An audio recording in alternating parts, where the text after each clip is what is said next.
അർജുനോട് യാത്ര പറഞ്ഞങ്ങനെ ശ്രീതു ബിഗ് ബോസിന്റെ പടിയിറങ്ങി. വളരെ റൊമാൻറ്റിക് ആയതും ഇമോഷണലായുമായ ഒരു സീനായിരുന്നു ആ ഒരു എവിക്ഷൻ. അർജുന്റെയും ശ്രീതുവിന്റെയും കോംബോ ഇഷ്ടപ്പെടാത്ത മലയാളികൾ ഉണ്ടാവില്ല.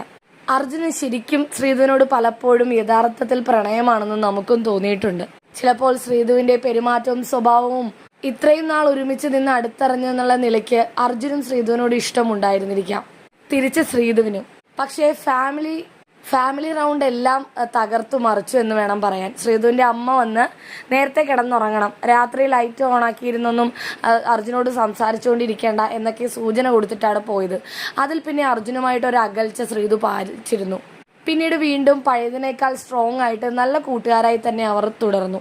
ഉള്ളിൻ്റെ ഉള്ളിൽ രണ്ടുപേർക്കും പറഞ്ഞാൽ ശരിയാവില്ല, പബ്ലിക് പ്ലാറ്റ്ഫോമാണ്, പുറത്തിറങ്ങിയാൽ വേറൊരു ജീവിതമുള്ളതാണ്, ലോകമുള്ളതാണ് എന്നൊക്കെയുള്ള ബോധം നല്ല രീതിയിലുള്ളത് കൊണ്ട് തന്നെ ആയിരിക്കാം വളരെ മാന്യമായാണ് ഇത്രയും ദിവസങ്ങൾ ബിഗ് ബോസിൽ രണ്ടുപേരും നിന്നത്.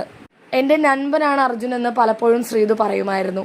ഇന്ന് എവിക്ഷൻ്റെ സമയത്ത് ഒരു ഹഗ് എല്ലാവരും പ്രതീക്ഷിച്ചു.